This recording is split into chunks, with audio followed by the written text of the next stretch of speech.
Hey, yo, it's me, Pops Van Marmalade, and you're watching the Comics-Related Madness Network. Uh-huh. So come get some. CromCon. CromCon.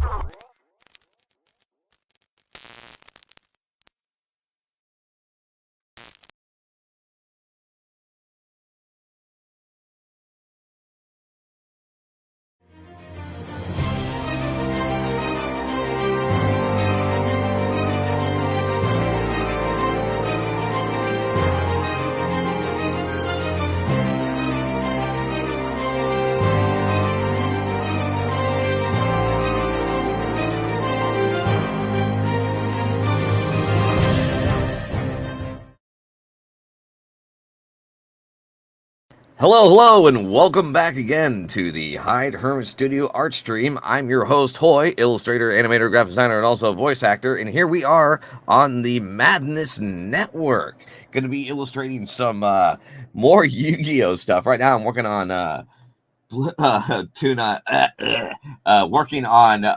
Toon Dark Magician. Last time I already finished off Toon Dark Magician Girl, which we have right here.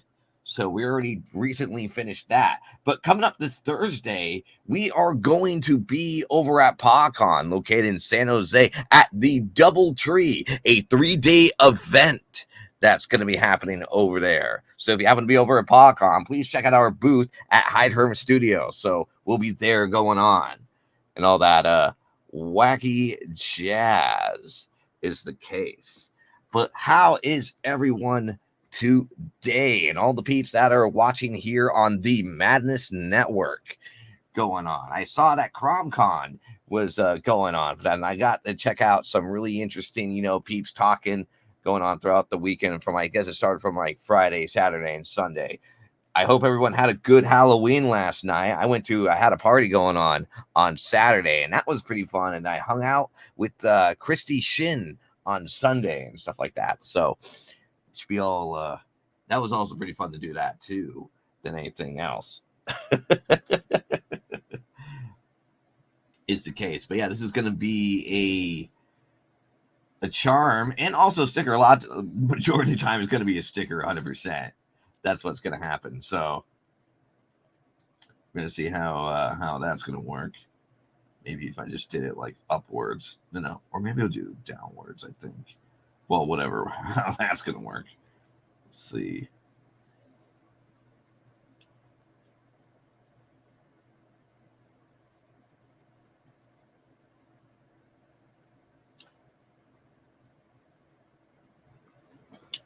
Because I do have...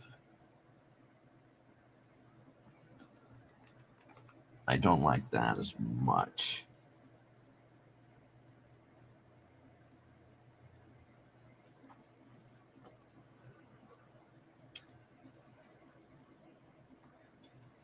But yeah, I think coming up, we're going to probably be doing some like weird bits going on here. And since we usually have the research commentaries on, which we usually look at weird shit on Google Maps, if anything. But I thought of doing another segment where I have to make the overlay for it.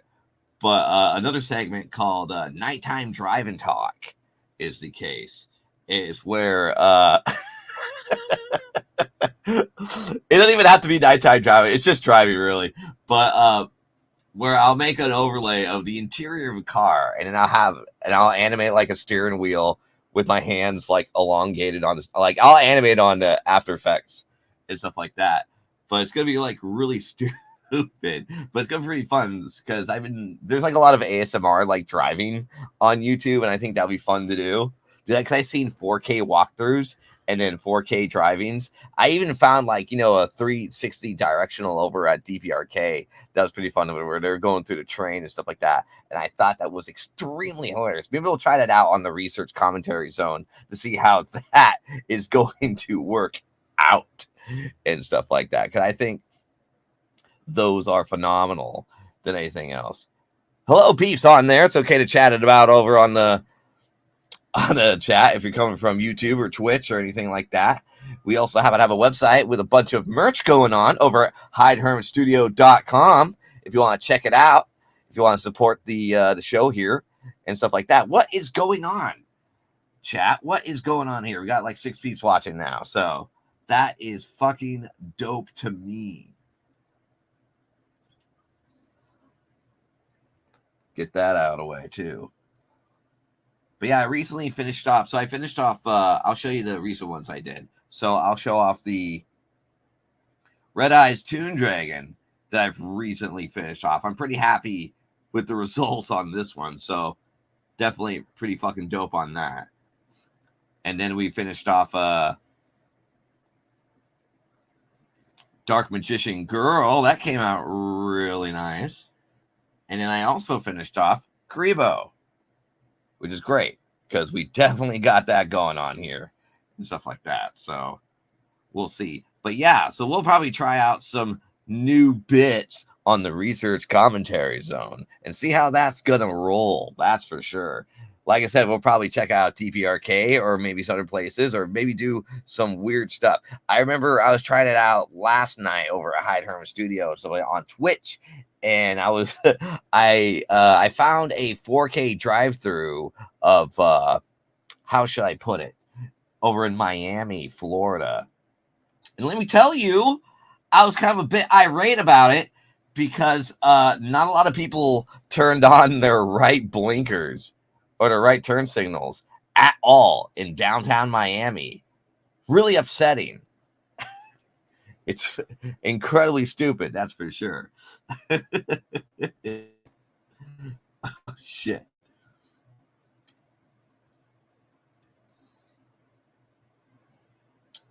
So I know we have another piece right up here.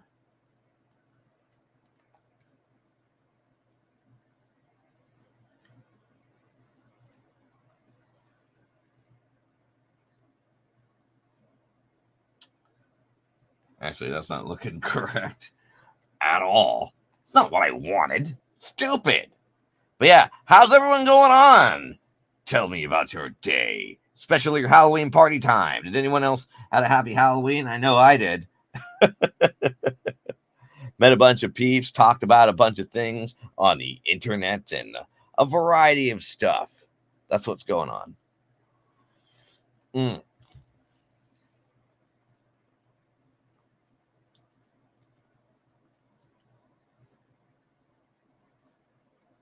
Because that one has its own thing going on here. That's why it's like the internal.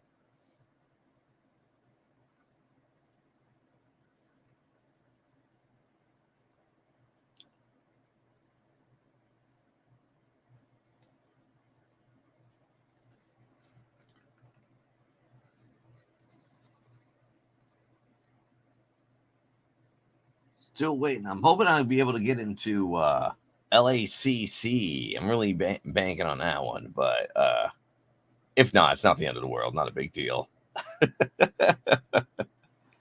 Might be at LACC. Who knows? The world's all up there. But yeah, what's going on with peeps out in Chatland?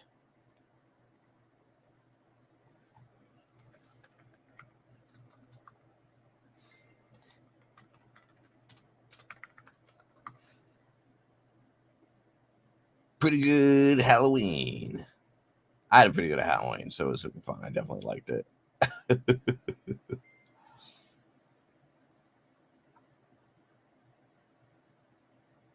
Hey, Lemon Pie, what's going on? Right now, I'm working on this Dark Magician piece, this tune version and stuff like that. I'd like put together like a little figure and behind like a 3D figure and stuff like that to make that work out for me. So I was like, there's a particular pose I really, really, really wanted. And so I had to put together like in this program and stuff like that and then screenshot it.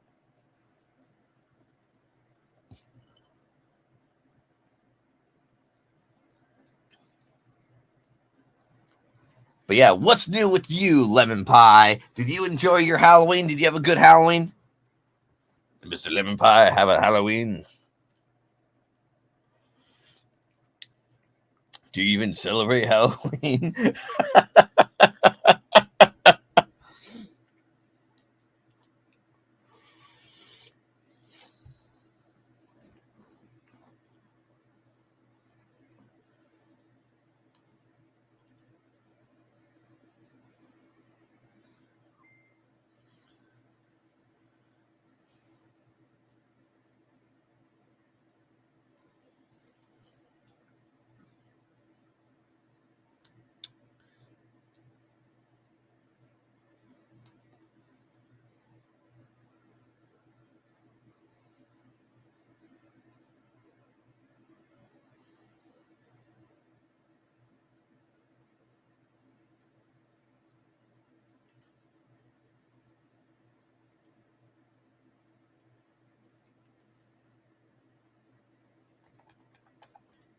Actually, I think it's coming from this direction. It's what I really want, but I'm not liking that. Maybe we'll smack it over here.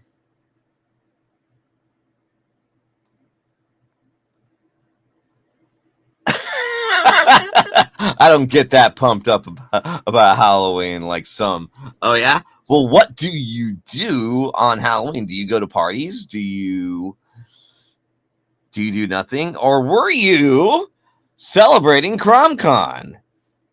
I know I got to check out some of CromCon, and there was a lot of fun guests on there.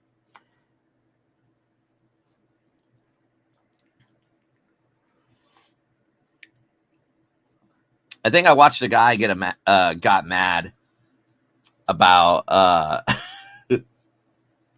about how he hates having guests being forced onto his show, and so he has to charge them money to do it.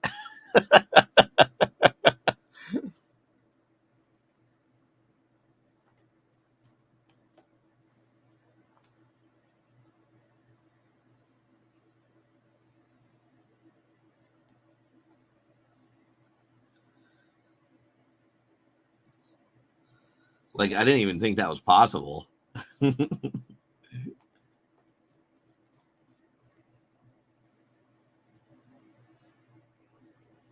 But yeah, what do you do on Halloween? I guess as Tim Curry puts it, anything goes on Halloween. A dog can turn into a cat.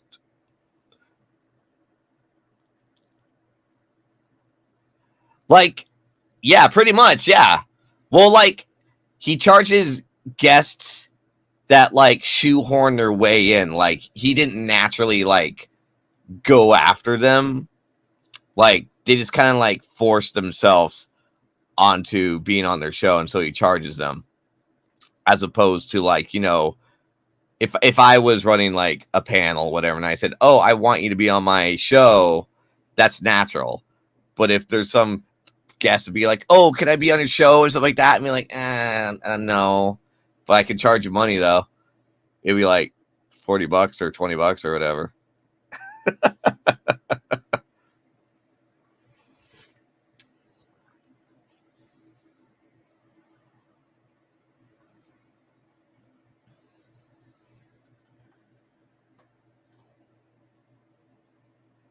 That's right. It was Andrew. Yes. Shows that he doesn't want to do any more comic shows this month. Got it.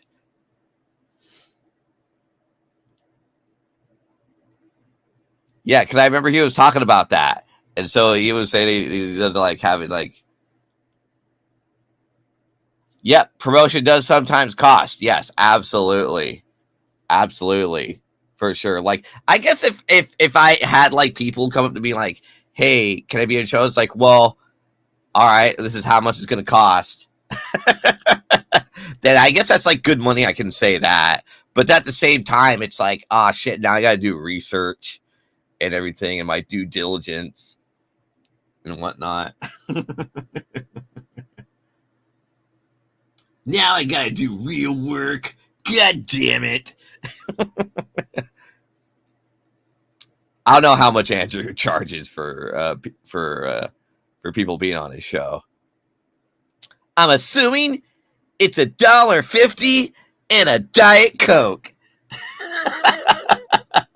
No, I like watching that. It was actually a really interesting tidbit, and it was kind of like a lot of interesting things going on in the comic industry and whatnot. So it was actually kind of funny in a way.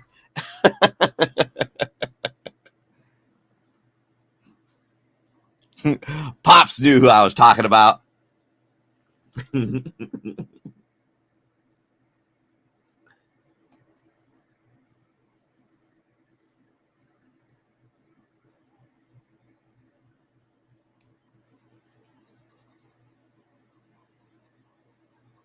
Always have to I have to like check the layers a lot of times because I hate the fact where I might be accidentally drawing on the wrong layer.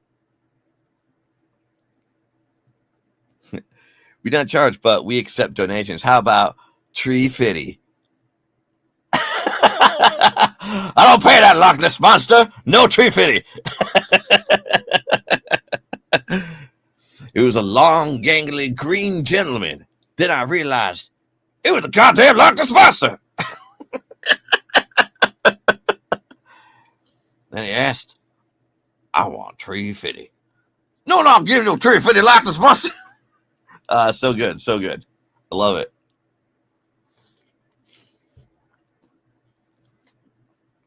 But yeah, promotion does sometimes cost stuff like that. But I can see that as an advertisement.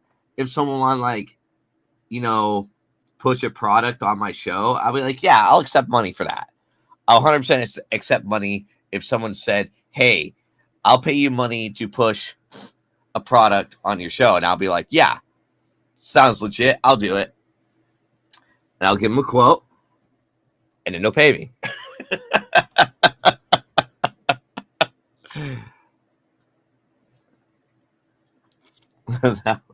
That's how that would work. Kind of hoping this will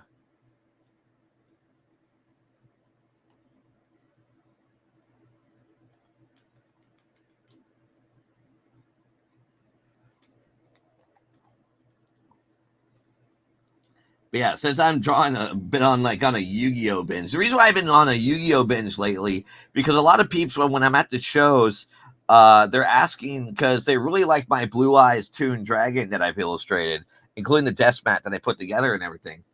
And they're asking, oh, are you gonna do Dark Magician? Are you gonna do Dark Magician Girl or the gods on Yu-Gi-Oh? And I said, yeah, I could probably do that. And so that's why I'm kind of like on this, Yu-Gi-Oh binge, because I've been getting peeps asking me if I'm going to do said character and whatnot. So that's why.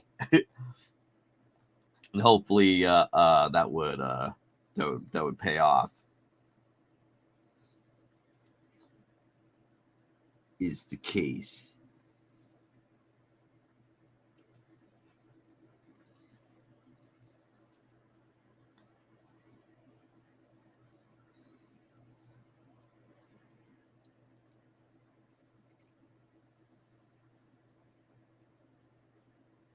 Oh, you know what? I fucked up. I fucked up. Oh, shit.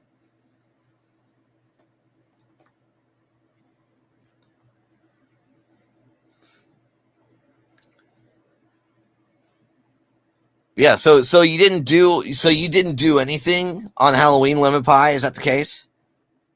You did absolutely nothing? You're like, it's just another day. Wants to sell filters. Wants to sell water filters on your channel or vacation timeshares. Ooh. I mean, if the price is right,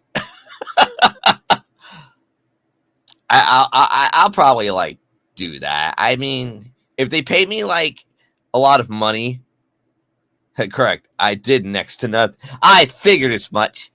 I figured lemon pie would do nothing. You're just a lemon pie. Lemon pies don't even go anywhere except stay in the fridge. It's crazy.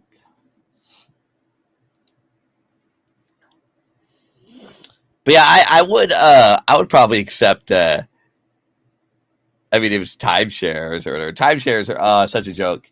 I don't know about water filters. Is that the new MLM? I can't be eaten to have it, to have to.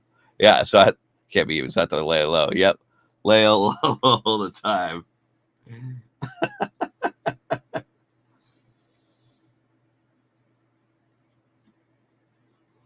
think I have to grab you. All right, there we go. And then I have to erase you, maybe? No, I was correct the whole time.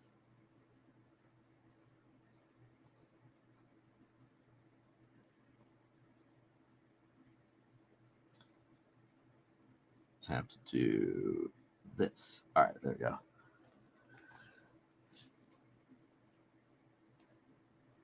Oh, man, everything seems all fucking warped, but that's okay. Once I color it, it'll turn out really good. I think, like, without everything, it looks pretty good because there's a perspective I really wanted. And I'd, like, put together this fucking doll because I was having trouble visualizing it.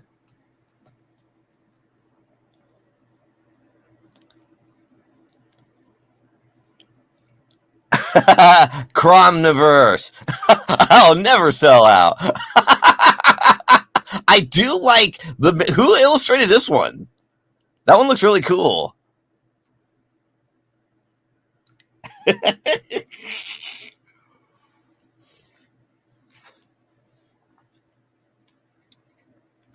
Or timeshares to use a water filter part of the year.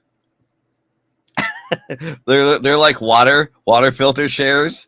Is that what they are? Oh my god. I mean, I wish I had that bit from Wayne's World. It's like, we're totally not sellouts.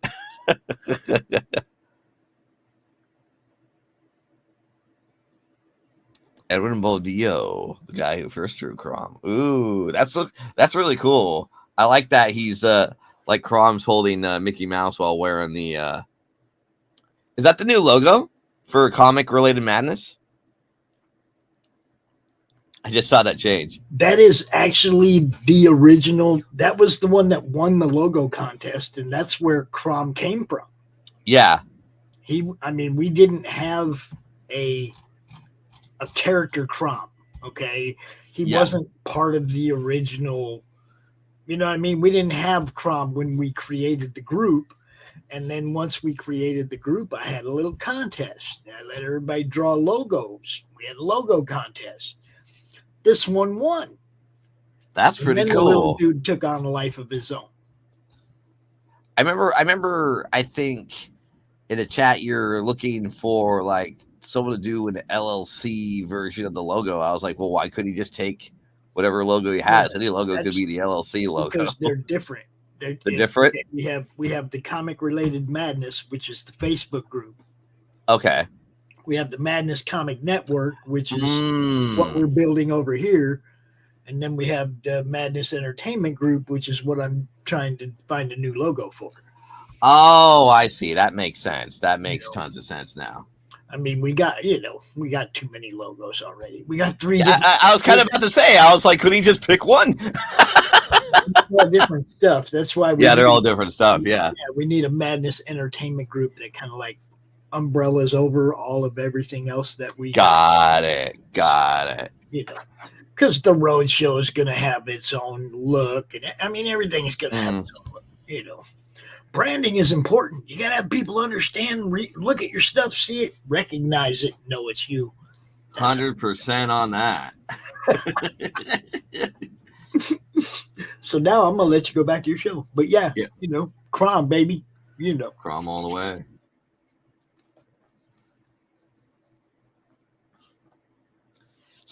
So Lemon Pie did absolutely nothing. You didn't have any friends over. You didn't even go to any parties. You're like, fuck Halloween.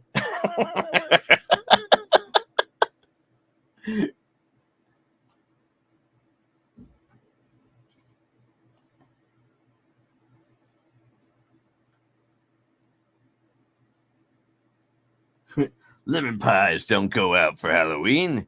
Lemon pies lay low in the refrigerator.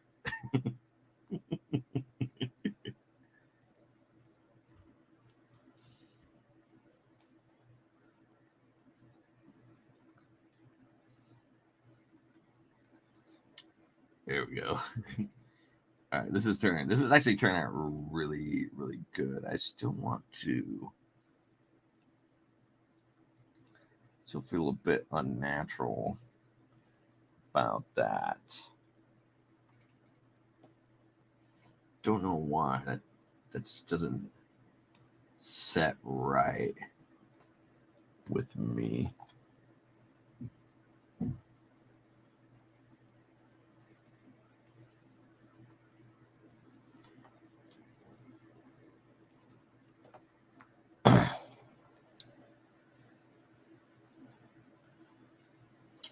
Because then I gotta fucking illustrate his fucking thing over here. And by thing, I mean his clothing from the front and back. So I gotta figure out another route too. Maybe we'll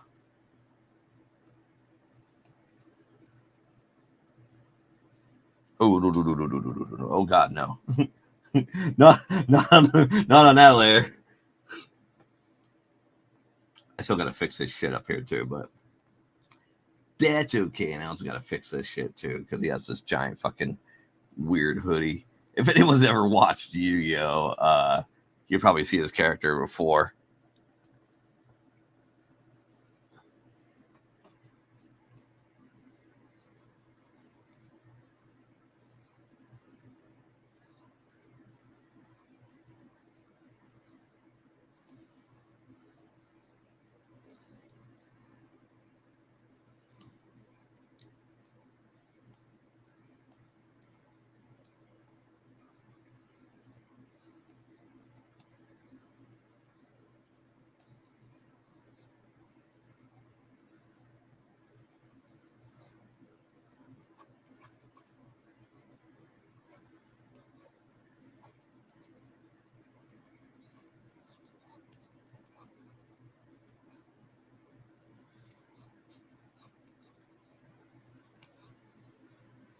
See how that's gonna turn out for that one.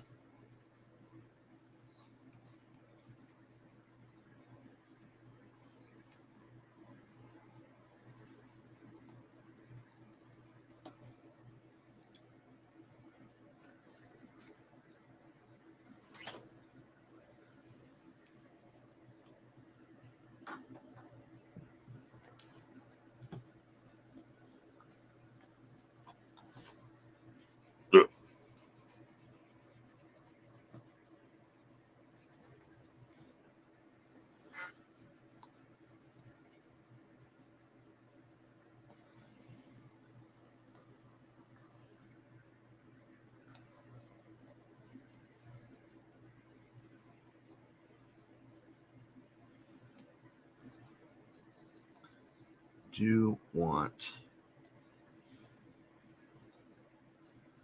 no. No. All right, here we go.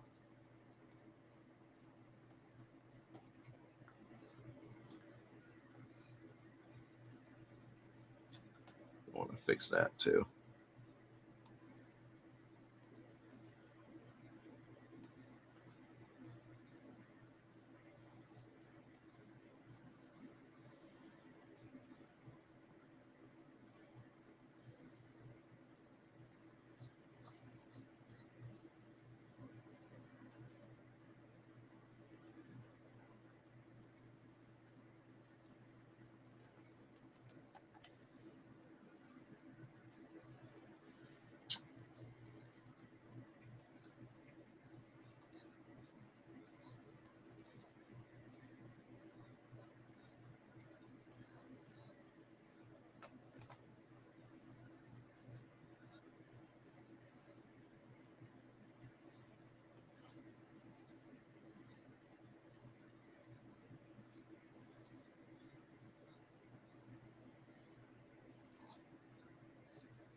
Mm.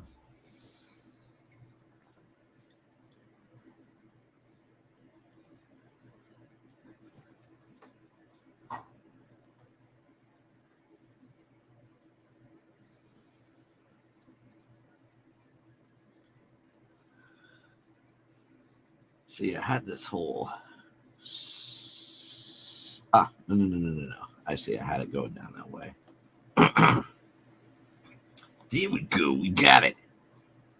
Trying to figure out this whole close and everything. I still got to fix whatever the fuck this is over here.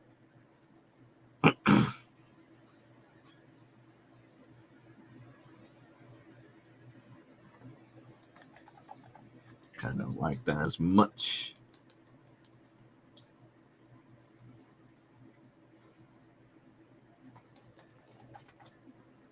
Maybe we'll go back and forth between Garfield and shit.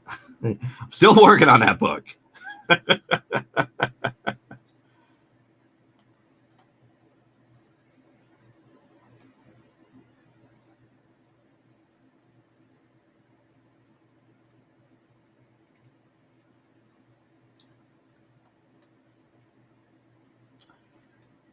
Yeah, it looks like we got some 6 peeps watching. That's pretty fucking dope.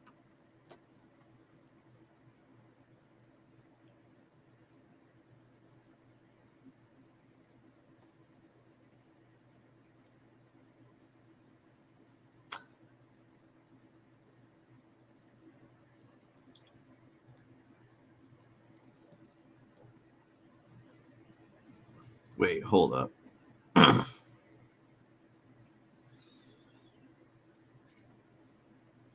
Have like his foot fucking over the cloth line now. So that comes off as like not legit.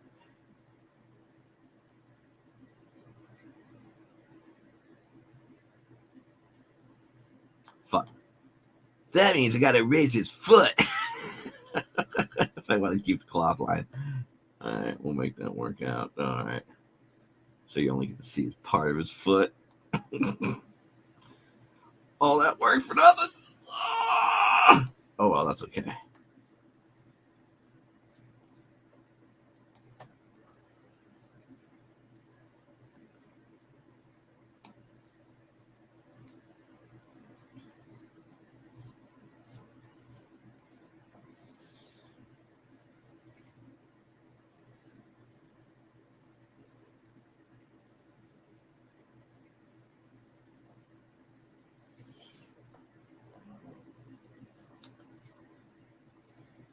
Yeah, okay, that works out. And then I gotta make his fucking back and shit.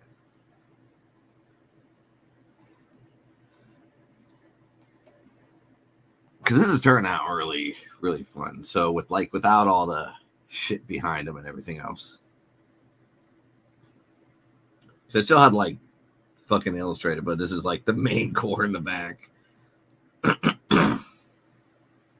Still gotta add a bunch of more shit, like all these like whirly things on them. Which that would be the fun part.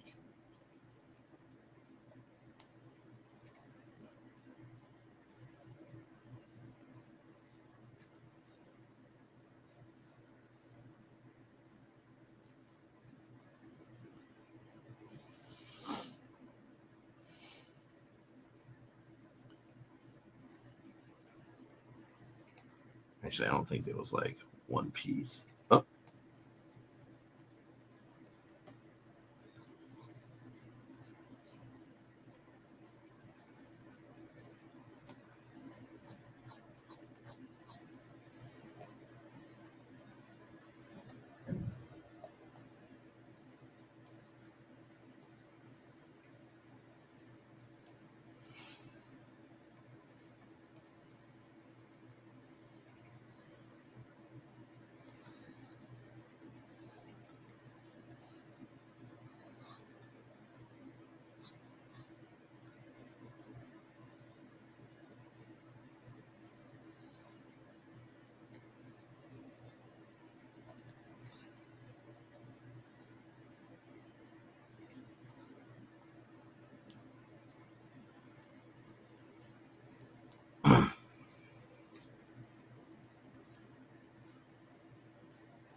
think that goes all the way up.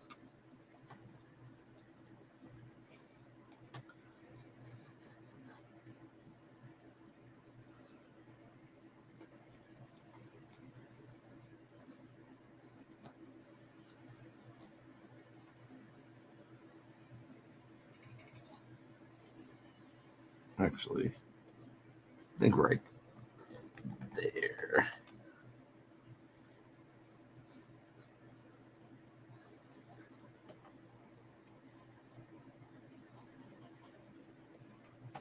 Yeah, once we start coloring this thing, it's gonna look fucking pretty fucking sick, in my opinion.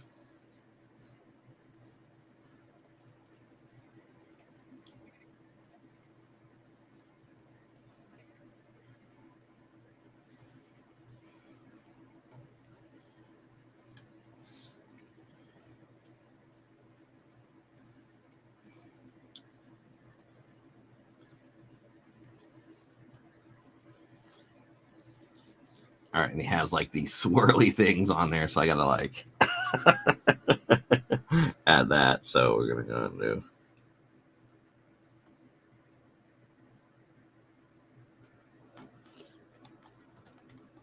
But I need to make them like.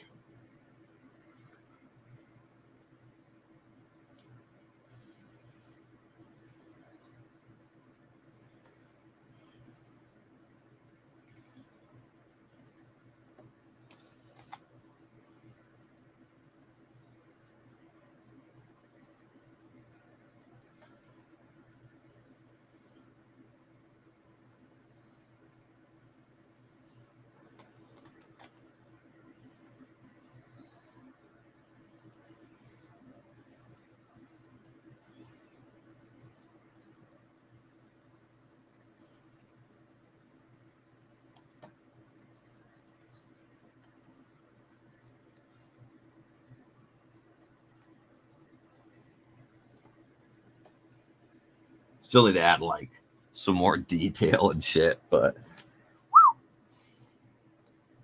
kind of not liking that.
You want to add more flair to his. There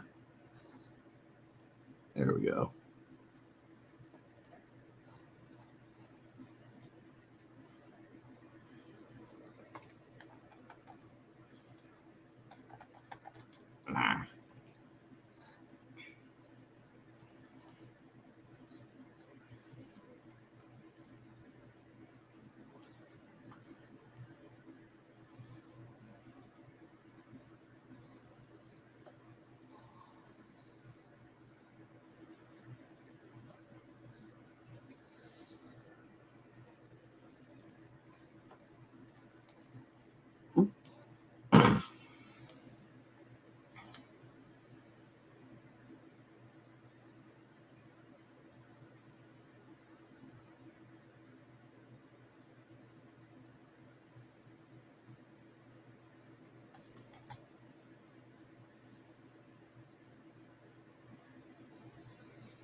definitely don't like that as much. What if we took part of you and then give you a little standard flip. All right, there you go. Perfect. There, that solves that problem. Oh.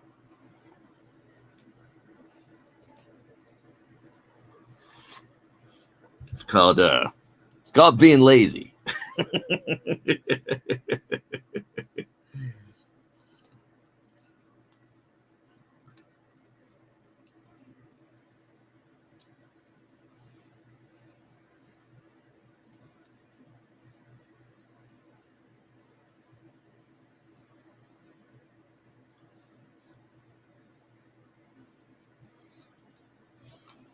Common problems comes with common solutions.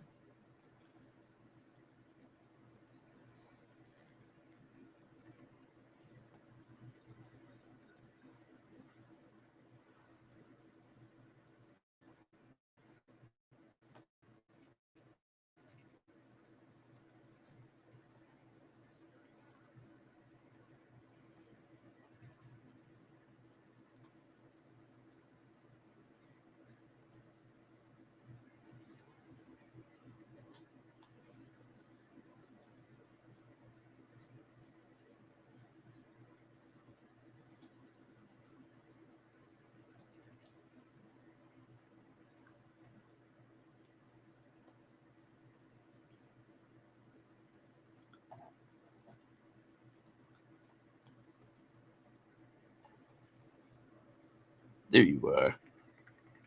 Got it. Boom.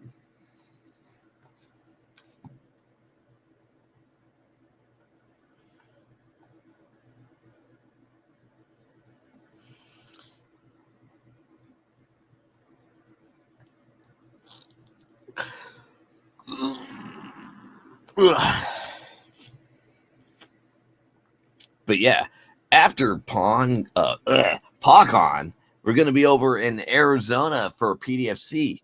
Oh, so before PawCon, we were over at another convention called Arizona FurCon over there. And that was an okay show. I would put it for a small show. What really threw me off was that the Arizona Department of Revenue, one of their representatives showed up.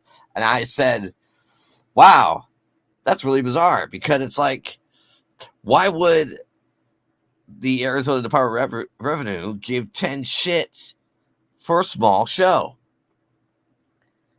And I asked the lady, could I had my TBS number for Arizona, like I already had it. And I asked the lady, it's like, are you guys like underfunded or understaffed? And she was like, I don't want to get into it. which says a lot here. It's like, I'm assuming Arizona is incredibly desperate for money. is the case here.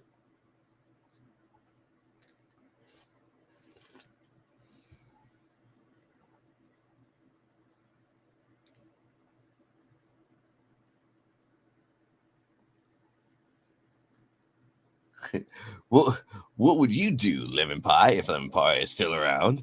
What would Lemon Pie do when it comes to being a sellout?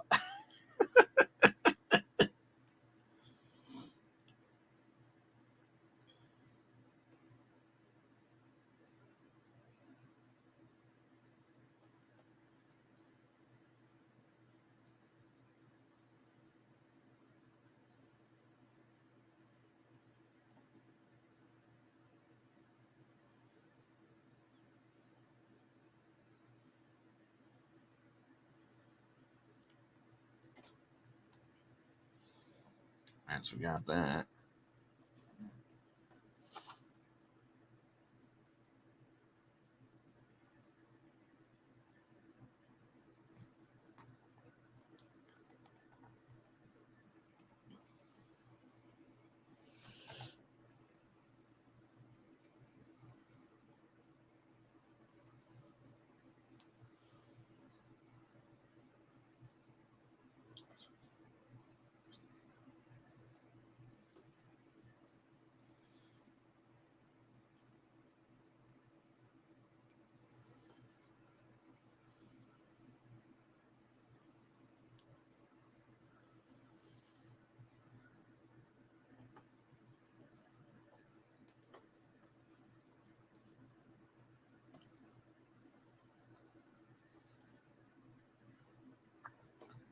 Hmm.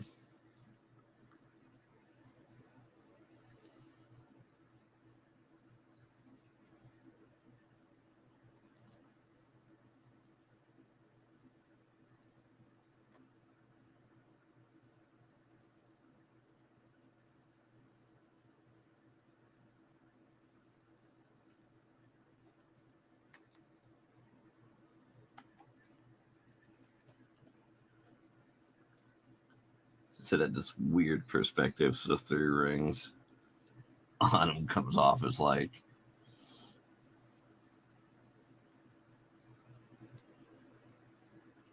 There we go. Like they're stacked.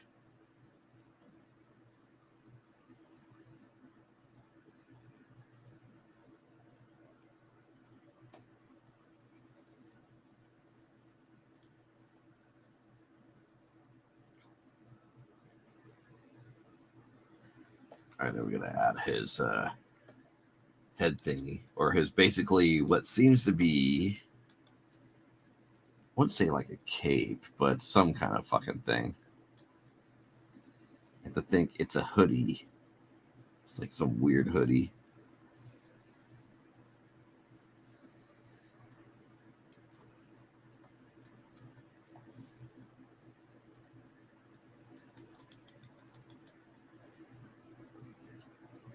Oh, no. I fucked up.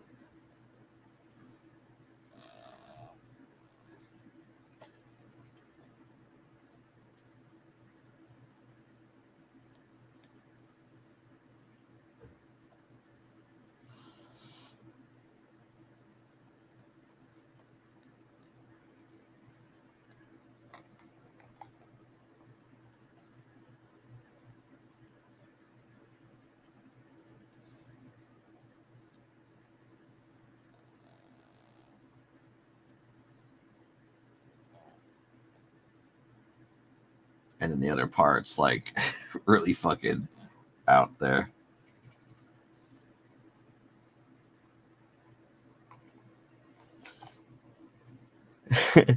Since no one is currently offering me millions, I suppose I'm not in danger of selling out. Hey, Alien Dot, what's going on?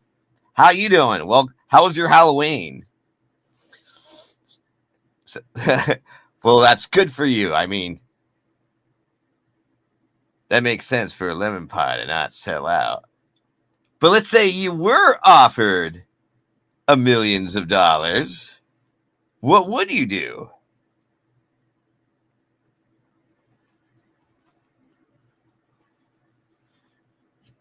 You're balling. Oh, do you like the tune version of Dark Magician? Yeah, what's new with you, Alien? Actually, did you no Halloween? We don't do that here. Ah. Were you there with me on Jackbox?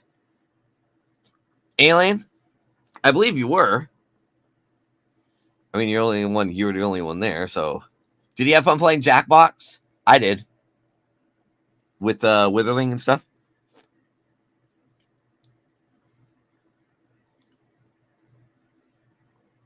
Yep, you were. Although you're not very talkative on there unless I wasn't paying attention. Yeah, it was fun. It definitely was fun. Kai like won around and stuff. It was definitely really fun playing Jackbox. That's for sure.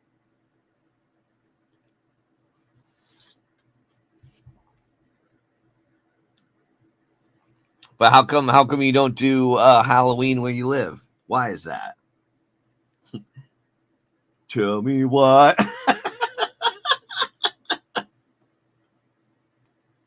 Okay, I gotta fix this because this is going at a weird fucking angle. Oh, I gotta fucking add the damn thing too.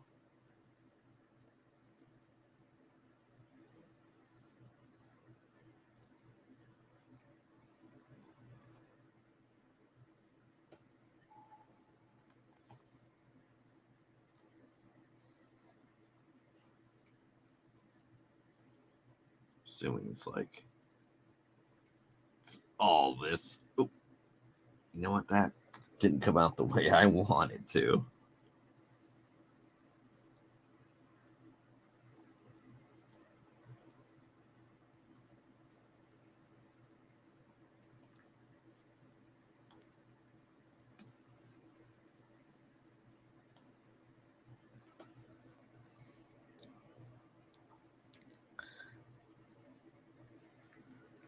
But yeah, how come you don't do Halloween, Alien? I'm curious. I guess the corporations haven't westernized us that much. What holidays do you do that corporations have westernized you on?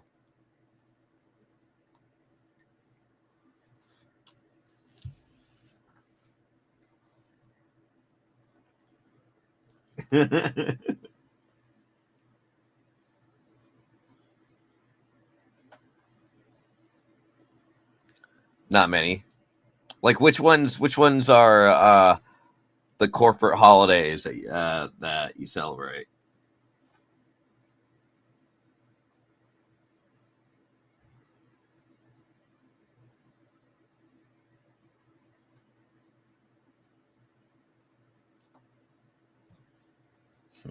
Think I can name one. And which one is that?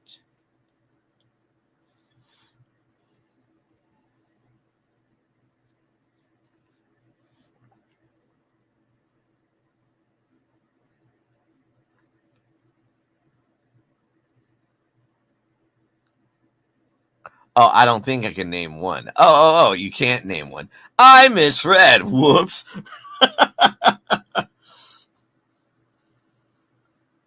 Whoopsie doodles on my part. Have the ball like floating.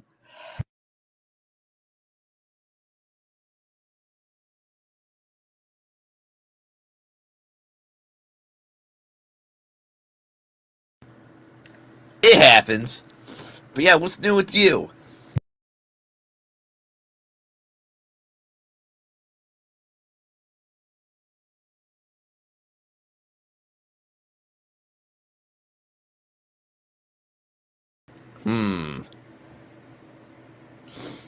Kind of quiet.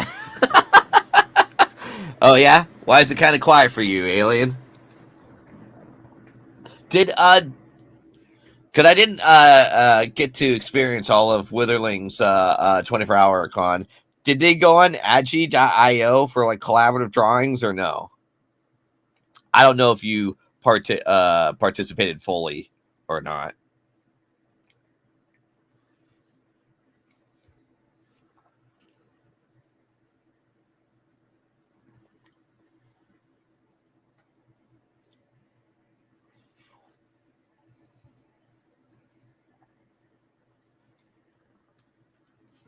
Looking at it now, Streamlabs is working.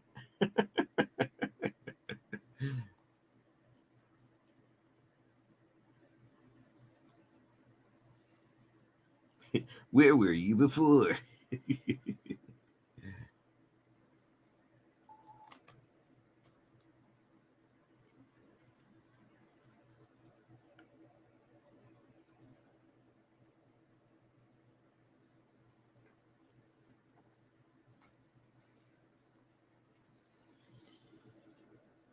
Also, if anyone knows, so over on, if you happen to be on Twitch, I have these. If you're collecting Hyde cash over on Twitch and stuff like that, I have these weird sound bites going on, and so I happen to have this one here called "Get in the Bonk." It's only 20 in Hyde cash. It's really dumb. Let me think. A thinking alien, huh? It's exactly what I wanted.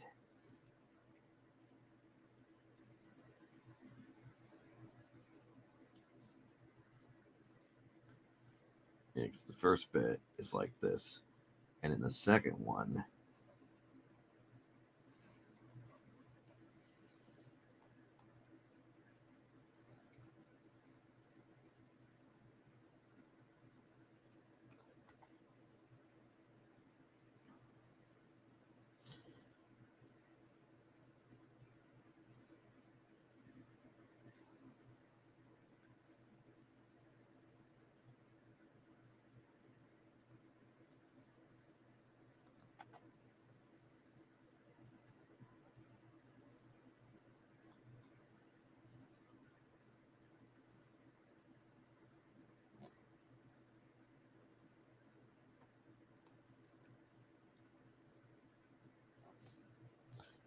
Hey, Glenn and Fleming, if someone offered me several $1 million for any of my properties, I'd bite their hand off. When did I start the stream? Hey, and it's Arch Messenger. How you doing? Welcome to the Hyde Hermit Studio Art Stream. We're on the Madness Network right now. So the thing about when Hyde Hermit Studio is that we get rando people and stuff like that on here. So it's good. So how you doing, Arch Messenger?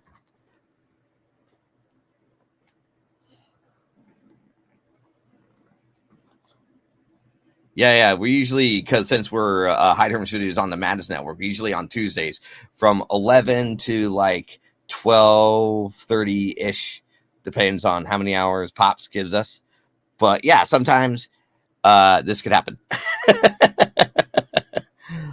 I mean, when did Wither start? I think he started on like Sunday. I think Sunday or Saturday. I think he started on Saturday. I think.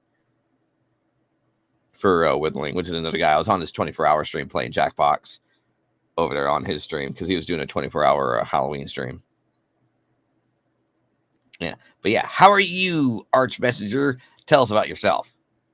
For those that don't know.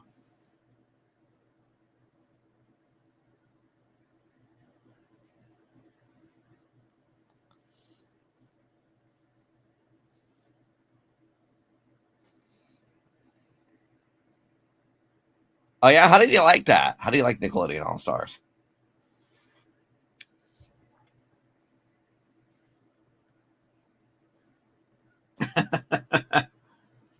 Yeah?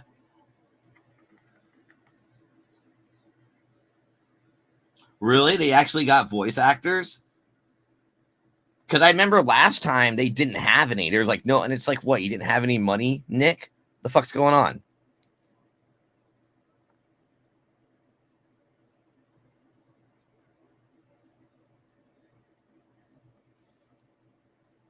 Yeah.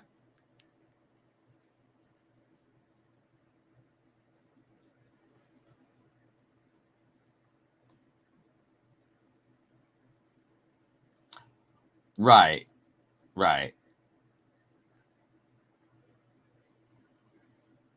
Oh, finally. I remember in the cartoon.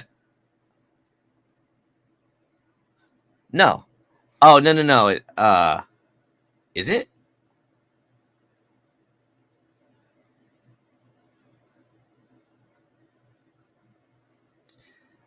Oh. It. Oh, you know what? You know what I think? It's because this is on StreamYard, and so StreamYard's connected through another third-party program. Do you want to hear voices? Huh? Do I want to hear voices?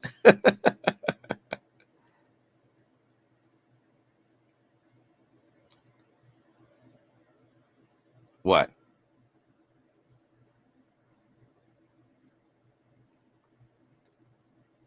Oh, yeah. That's definitely true on that aspect.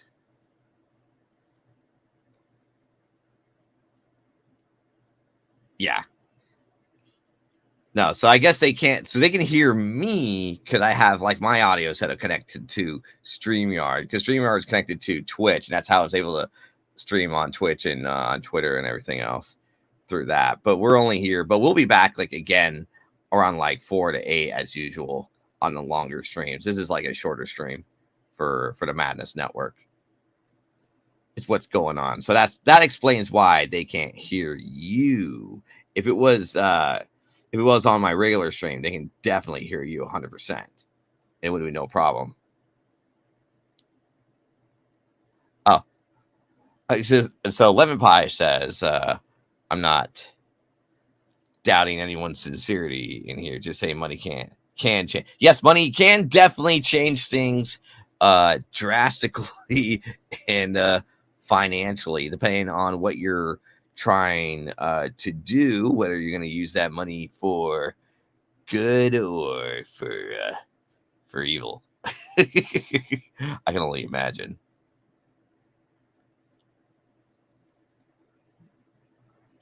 Yeah. No, it should be fine. It should be fine. Yeah, that explains why. So no, I'm not talking to.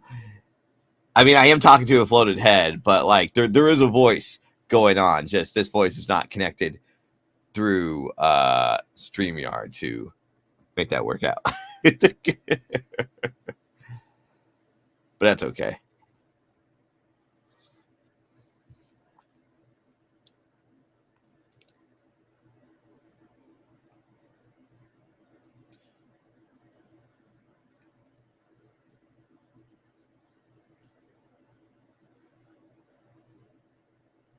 Oh yeah.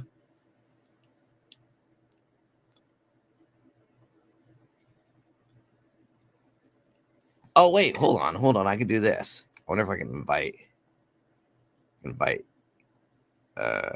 When, yeah. What if I can do that? I can just send the invite, and that way you can just hit the audio.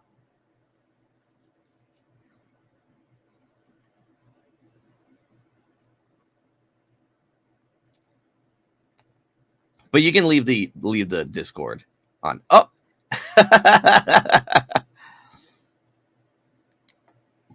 How you liking this Alien? How do you liking this tuned version of Dark Magician so far? And I still need to fucking like fix this. I'm not happy with that.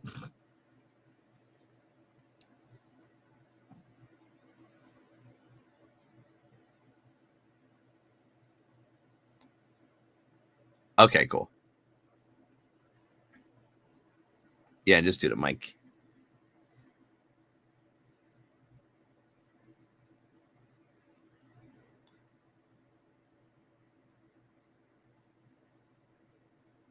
Yeah, because I think you only just need the mic, really.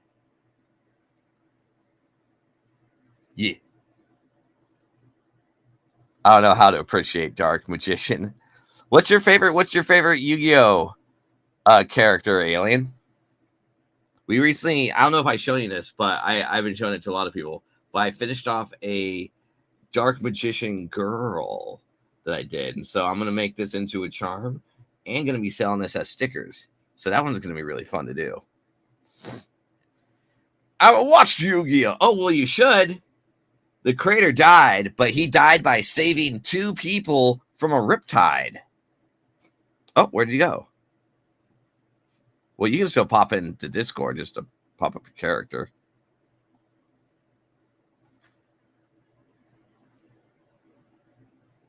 We can like make that work. Oh, you know what? Because I haven't added him to the stream.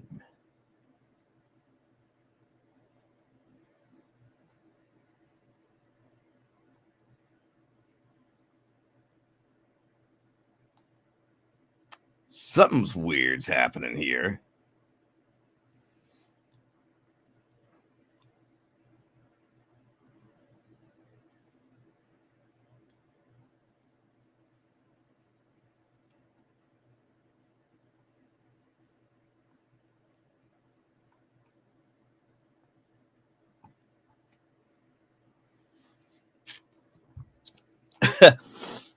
But yeah, no, you should definitely watch it. I mean, but the manga's more darker.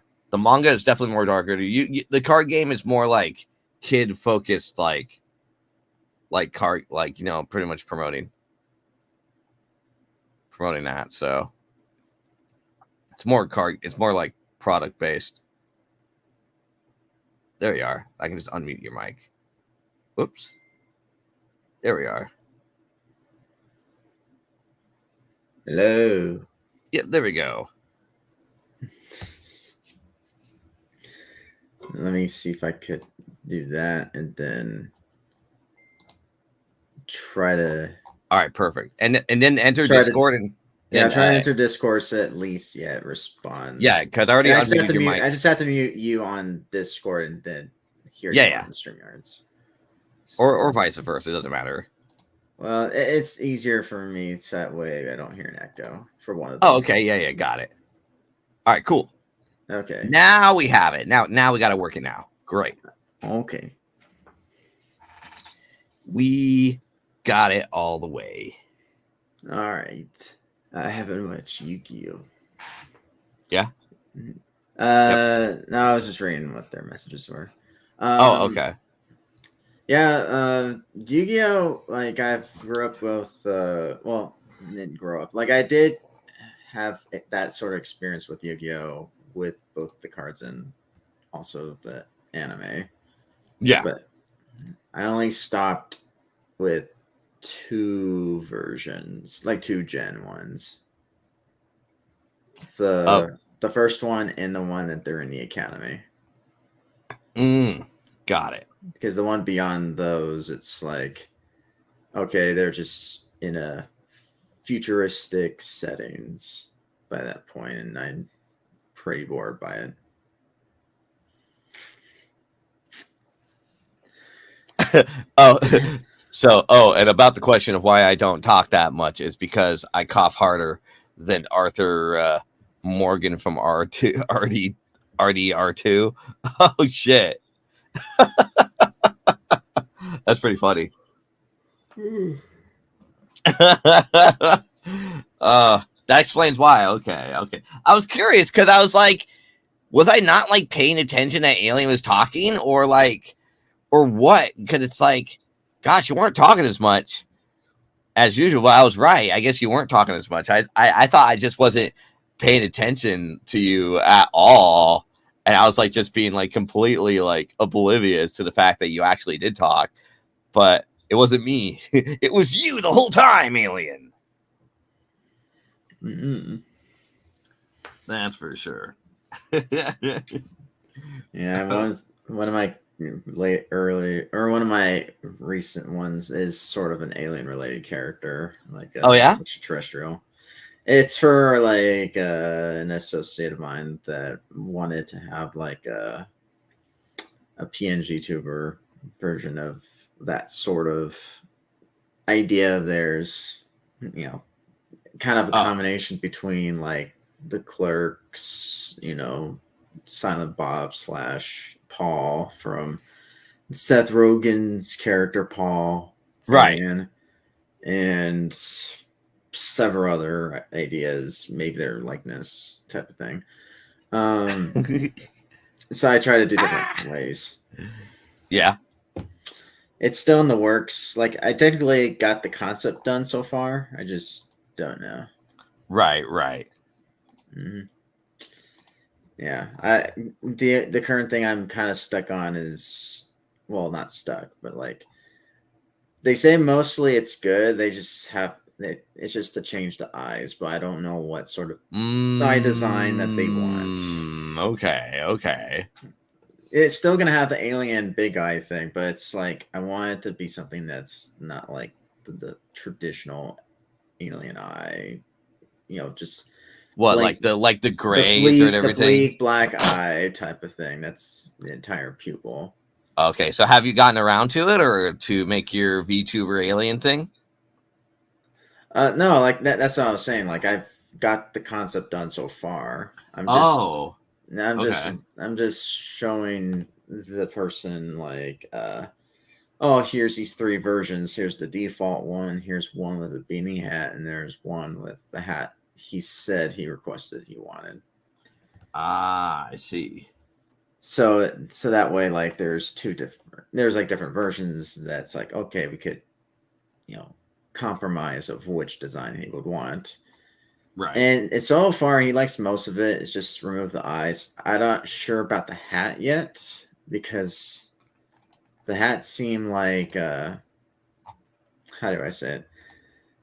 The hat varies on, because like he wants this particular hat that he found online. I was like, okay, I'll put that in. And then what kind of hat is it?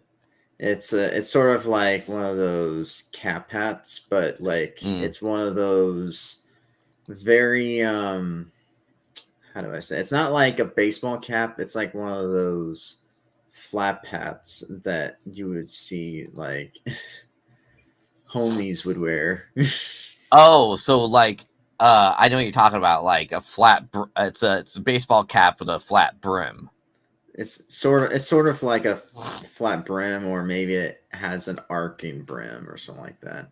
Yeah, I would go with flat brim all the way. I think flat brim is what I think he's referencing to. Yeah, if I had to guess. And he found the one that says suicidal on the top and the one below, and I'm just looking at that. Like, okay. And I'm like, well, that's definitely gonna be hard for Twitch to kind of miss that out, but okay. So I added 2 versions. One of them sort of spells it out, but I covered it with the flat rim. Okay. And then because at least it doesn't spell it out properly. And then the other one is the suicidal symbol, which is like a colon, a semicolon.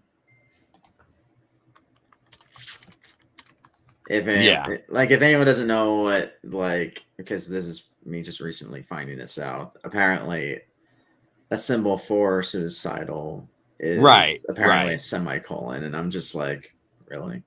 I mean, I was actually curious of why that is. Glenn Fleming said, if someone offered me several $1 million to advertise diapers in any of my properties, I would bite their hand off. If someone offered me several $1 million to stop producing any of my properties, I'd bite their hand off. What if it was $8 million? What about $10 billion? Glenn?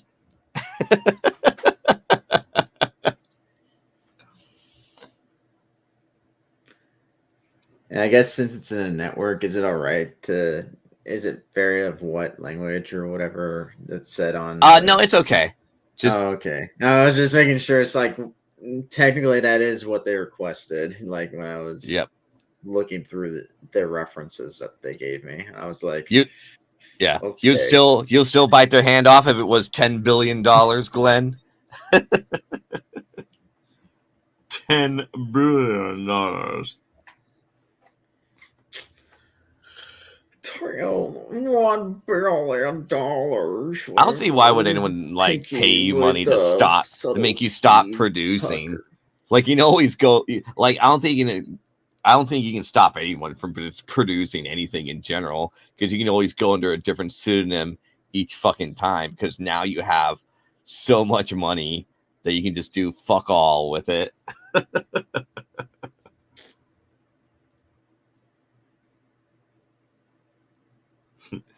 My brandy, no. My brandy. I have an idea that's never been done, really. I just need a few million to realize it. Yeah, right? What you need is Titanic money. Whereas basically fuck you money all the time. That's one of the few fascinating things of what I'm curious about. Like, really? What are you curious about? As how like James Cameron like was able to earn that much money. Just for him to personally go down to see the Titanic. Yeah, like that's like insane thought, because it's like at the time it's like, oh, Titanic, and I'm just like, how many people actually wanted to watch that movie? It came in 2 VHS boxes. It's like, I remember like behind the scenes, and like he somehow convinced that him personally going in a small submarine to go see the Titanic for research. Like the whole entire thing was purely for research, for just to, see the Titanic. It's stupid. It's like, I was wondering like how many people, like I can't tell like if it's just from the US or if it is worldwide, that people were seeing it in theaters and watched it so many times or something like that, just to be able to earn that much revenue. Right. I need my own aircraft and a few visas. Then I can do. What are you doing with your aircraft? What do you mean a few visas? Where are you going? It's like he's going on hiding. I wish I'd made a Titanic. I'd have my money.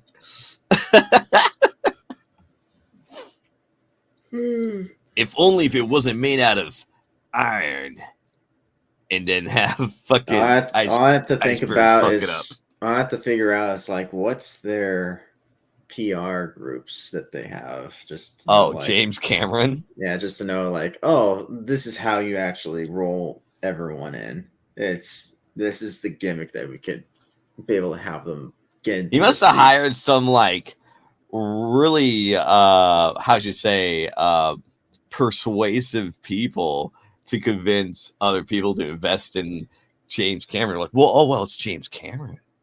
Wow, he's done a lot of cool stuff over the years. He's also doing Titanic. That's amazing. He made a franchise, but that franchise didn't earn as much as freaking Titanic did. Right?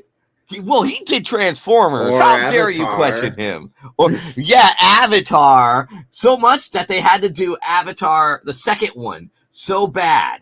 They had to do the second. This time, instead of on land, it's underwater Avatar. And that's Avatar right. is still number one, even like today. And that's yeah.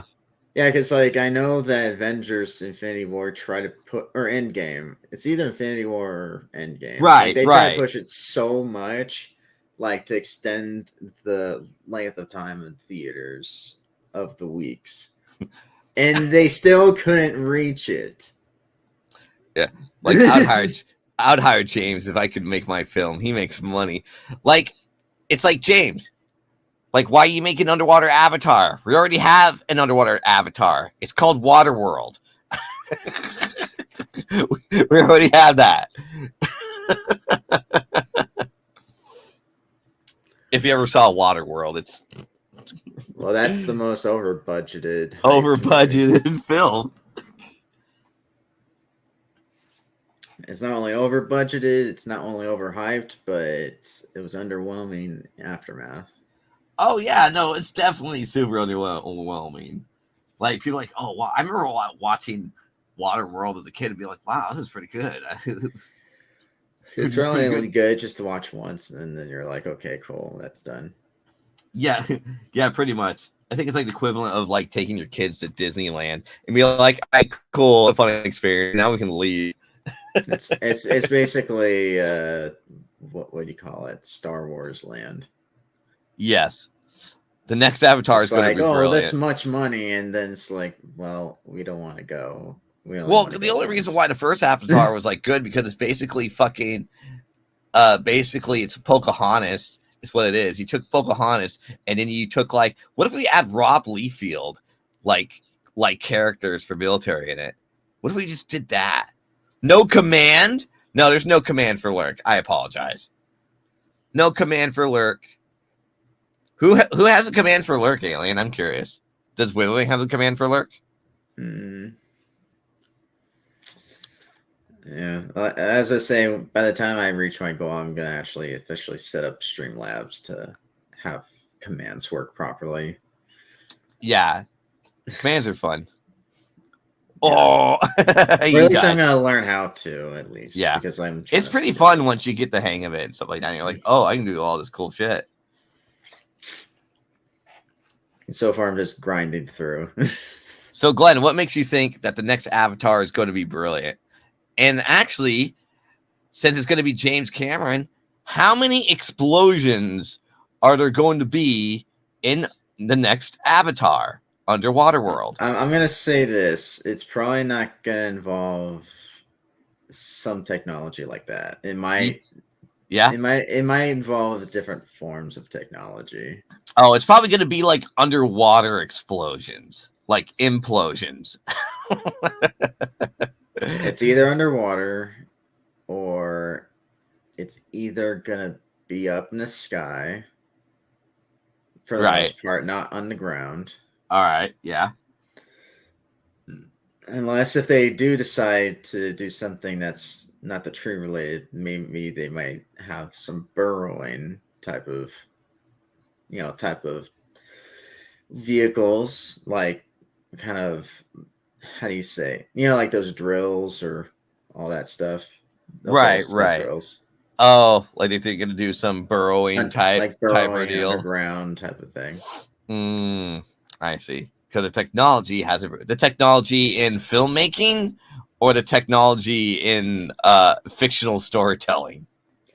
For fictional storytelling, I think he's referring to technology in the filmmaking. In the actual, like, in film, but right, okay. But when it comes to like technology itself with cinematography, okay, I don't think it's gonna change as much, like CGI wise, except for, I guess, visual aesthetics that maybe look pretty nice or something like that. Because they have to update software and everything, so hopefully they render it a lot more specific. Because, like, if you look back at Avatar, I could see why it looks really great, but okay, we'll have to see what it looks like now when they work on it. Oh, he said in filmmaking. Okay, where's Stanley Kubrick when you need him? Oh my god! I'm familiar with Stanley Kubrick's films. Okay, so I don't think that's gonna happen. It has to be perfect, and I'm gonna drive all my cast members insane. Yeah, that's as far as I can tell you. Yeah, like Stanley Kubrick stuff, like that's more of a specific visionary thing. Mm-hmm. When it comes to James Cameron thing, I don't think they would care about storytelling. Like, well, I mean, they would care less in the first one because it's just, like I said, they just kind of borrowed the exact same thing. Yeah. From Pocahontas, but the only thing that they changed is, would you want to become this version of you instead of the one that you were? Right. Type of thing. Like, you want to be the avatar instead of what you used to be, your original default version of yourself. Right. And which that's the only compelling thing, because like you could say, like, well, what life did I have back then, or compared to now, it's like, oh, this is actually like people accepted me and I can walk and I can see all these fascinating things. They're like, they don't know who I really am. I'm just an avatar. Yeah. And I think that's part of the thing too. Like, when it comes to the story now, it would have to be something that is strictly, hopefully, a story that's not from the human side. Right. Okay. Hopefully, because like, if they're gonna do something with the story with the actual natives, that community that's in that movie, I'm actually wanting to see what their approach is, of what their direction is. Yeah. Glenn's like, Kubrick is the best director ever, but at what cost? All those actors knew what they were signing up for. Get on with it.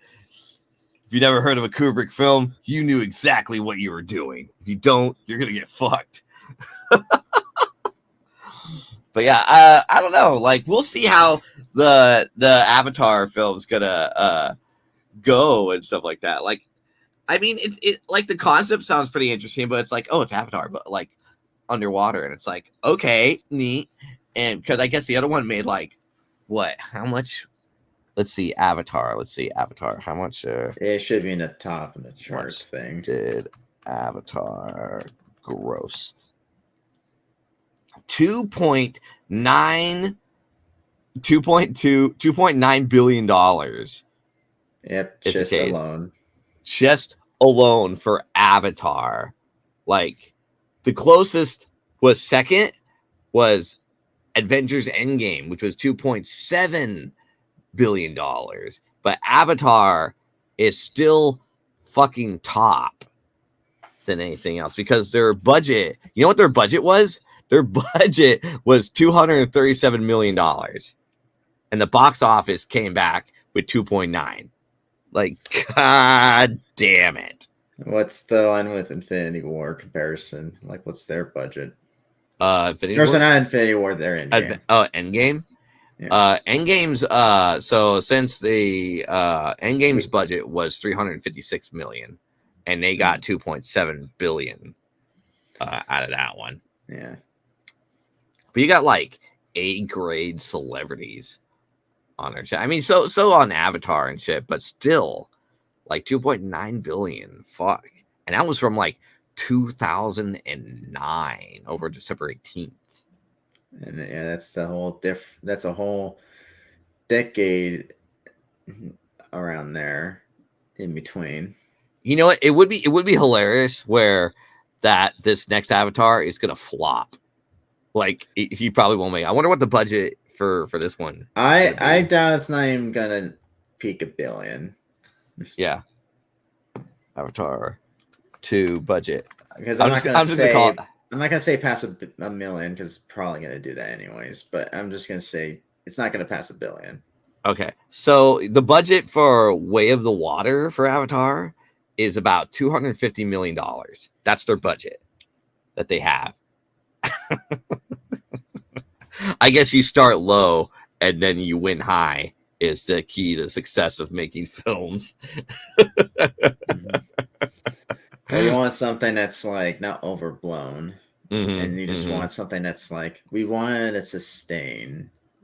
And if it does fail, at least we know we have to save it up for something that actually is going to be worth investing. Still gorgeous at 73. Do you think they're also going to bring Megan Fox on Avatar too, or are they over with Megan Fox now? Because she was on the Transformers franchise. I don't. I don't know. I don't think that will be the case. Like, I'm sure they're gonna go focus on who's the hottest. Not the hottest person, but okay, like, who's the latest, like, top trend, whoever, actor or actress. Right. Because for Avatar, like, do we even care about the continuity of the other characters? No, because not really. Yeah. So, like, I'm sure they're gonna have, like, a new actor, actress. You know what? I actually barely remember the first Avatar because it was such a blur. Sigourney Weaver even in there. Yeah, I don't even remember Sigourney Weaver in it at all. Like, that's how much of a blur. Like, I saw Avatar once, but didn't really want to make me go see it again. Yeah. If like, anything else. I barely recognize any actors or actresses that are that notable in other franchises. Except for Sigourney Weaver, which is kind of like a footnote type of character. Well, they're sort of a side character, not like their actual. Like, she wasn't the main or anything.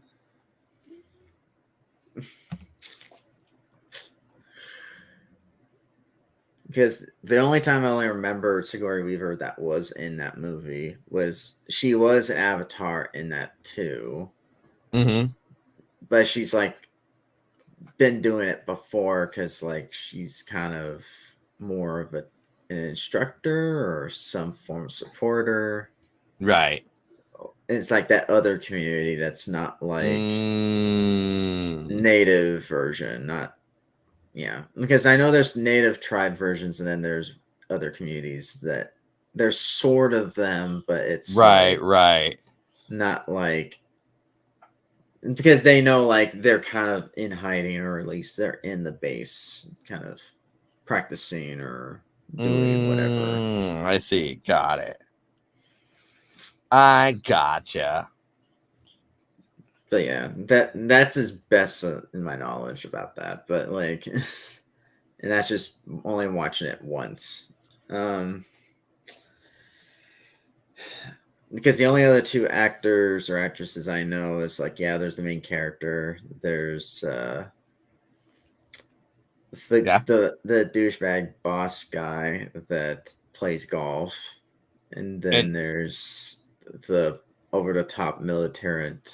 The over top military guy looks like a dude who came from fucking like he came from Rob Liefeld's characters than anything else.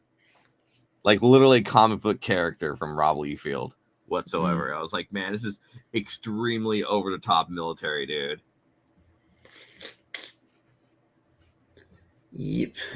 I'm trying to think if there's anything else. Well, I guess we're going back to Stanley Kubrick topic now. Because I'm already bored with the Avatar thing already. Yeah.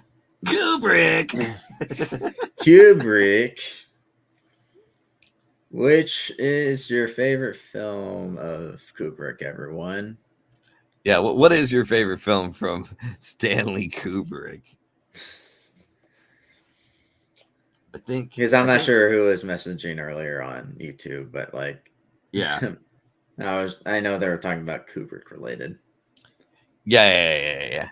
Glenn Flemings was saying that Kubrick is the best director.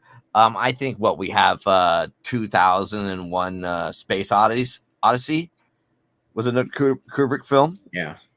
And then we also have what's that other horror film he did with Jack Nicholson and shit? There's several movies that I've watched. Like I actually caught up with most of Kubrick's films so far.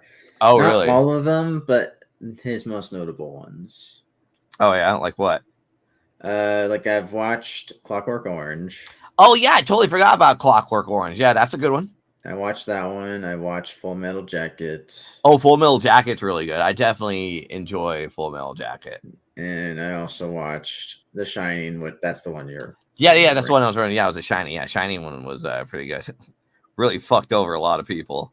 Yeah, and then the 2001 Space Odyssey, and then there's one other one that maybe that was the last one, but like I'm trying to remember the other one that I've watched, but it's not a Stanley Kubrick film. It was a David Lynch film. Oh yeah, it's the Eraserhead. Oh yeah, Eraserhead's pretty good. Eraserhead was some if you want, at least for Stanley Kubrick's thing, like his movies, at least you're able, like I was able to understand it through. It's kind of like how do you say what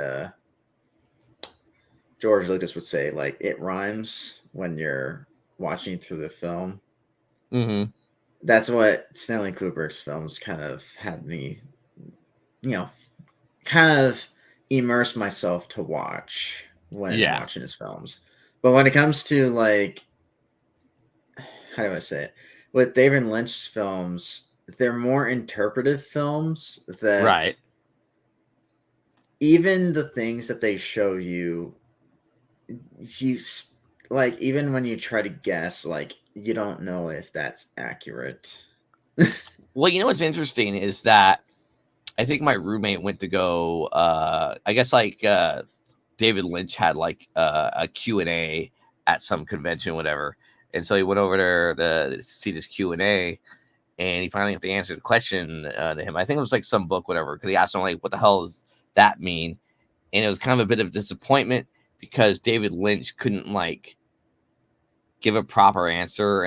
But no, his answer was just like, oh, it's interpreted by you. What do you think it meant? And it was kind of disappointment. It's like, what the fuck kind of question is this, David Lynch? But also he's like getting older. And so at like this Q&A, he had like a nurse with him while he's like in a wheelchair. So it's like, it was kind of really, really weird. So I don't know what's going on with David Lynch. Like, I don't mind him like just stuff at the screen. Like, I Yeah. don't mind those, like, if it makes it an intriguing topic to talk about. Yeah. But, like, it just makes it something that's, like, I think he's just more like an art house type of filmmaker than it does for an actual storyteller. Right, yeah. It's just kind of a bit disappointing when you say shit like that. You're like, what the hell do you think it meant? Because if it's I like asked, you wrote the damn thing, dude.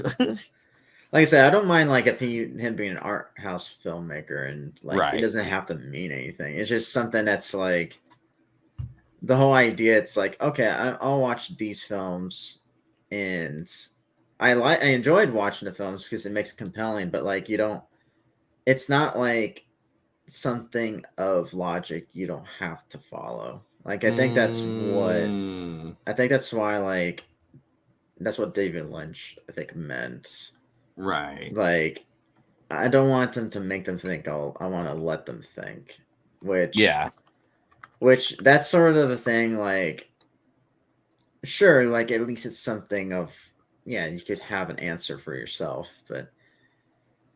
but the whole thing of what I kind of understand from him, it's like he just wants to put something out there to be something that isn't cryptic, like intentionally cryptic. Yeah, no. Yeah, he definitely wants to. Like, I mean, it really shows in his films and definitely in his writing that he does like a lot of shit that's very like cryptic whatsoever. It's where it's like, I guess that's the reason why it's like, what do you think it meant? And it's like, it's just kind of a bit upsetting, to do that. But yeah, it's like he definitely does a lot of like cryptic shit.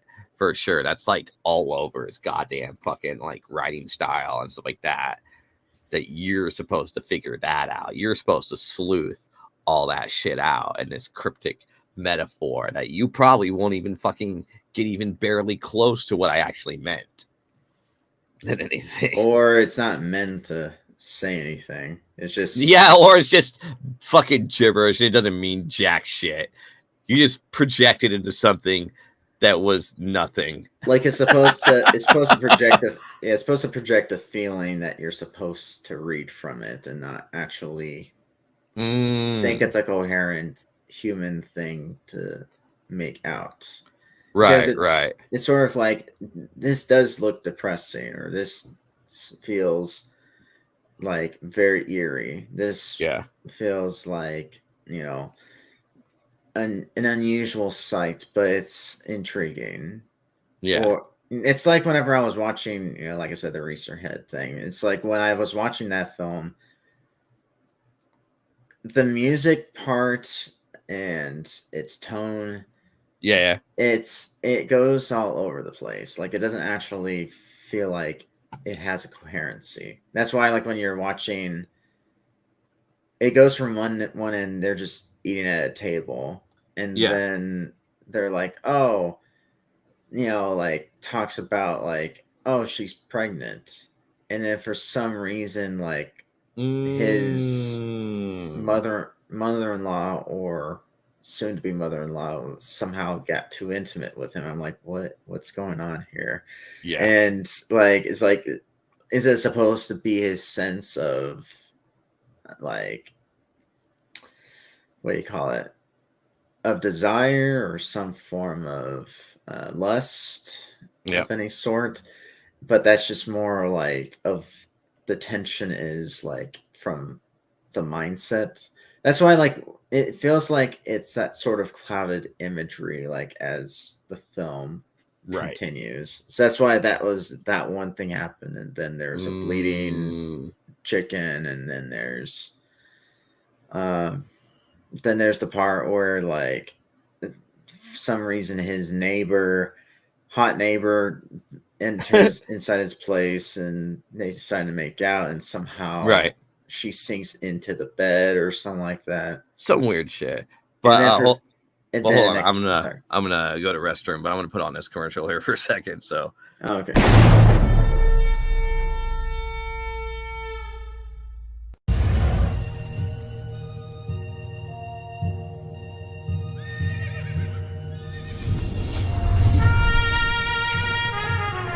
We've all heard the stories. We've all heard the legends. Wyatt Earp, Doc Holliday, Billy the Kid. But there's a secret history to the Old West. One that seems too strange to be true, but, well, we all know what they say about the truth.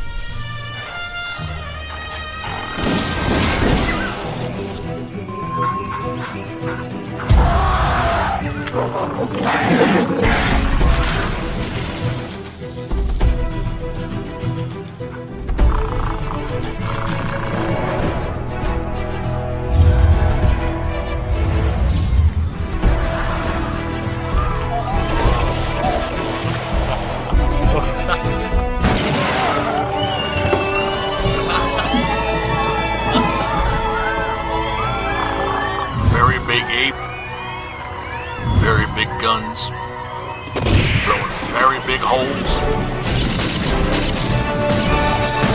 very bad people.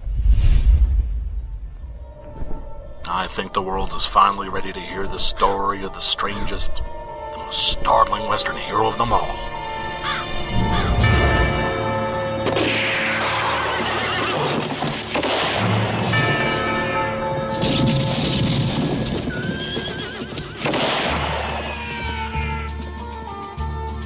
Six-gun gorilla, long days of vengeance.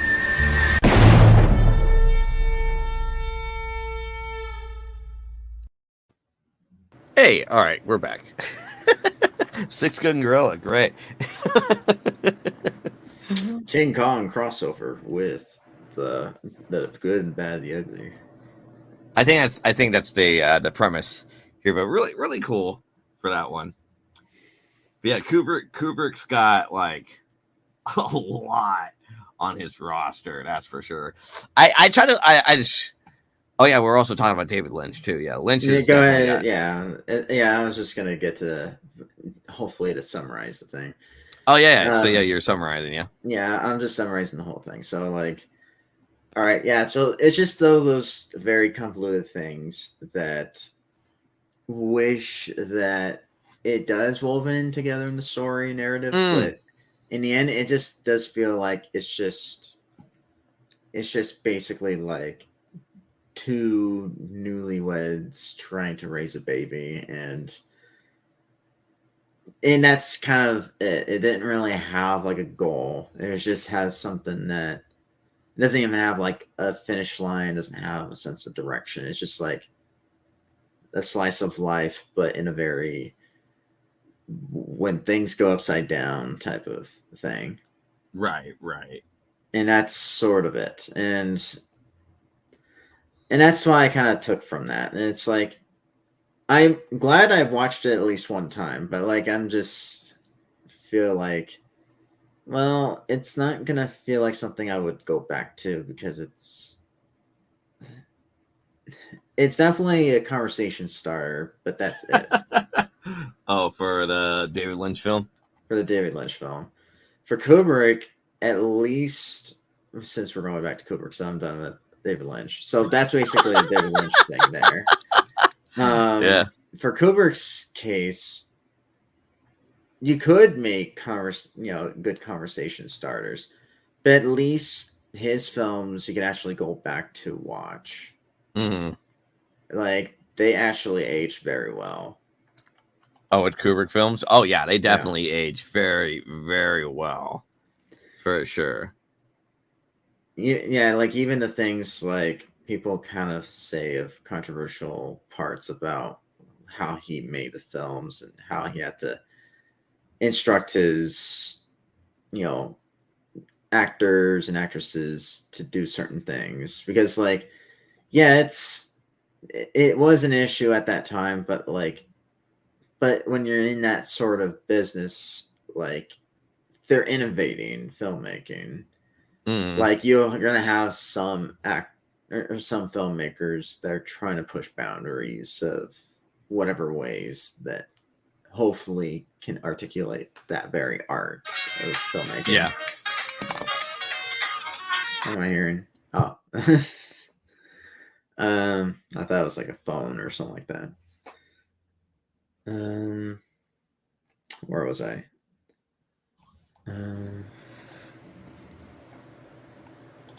Oh yeah.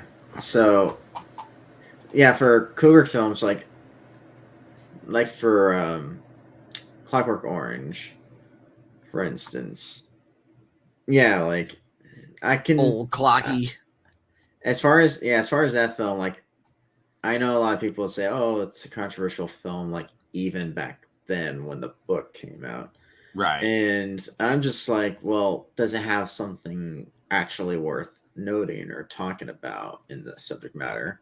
And it does.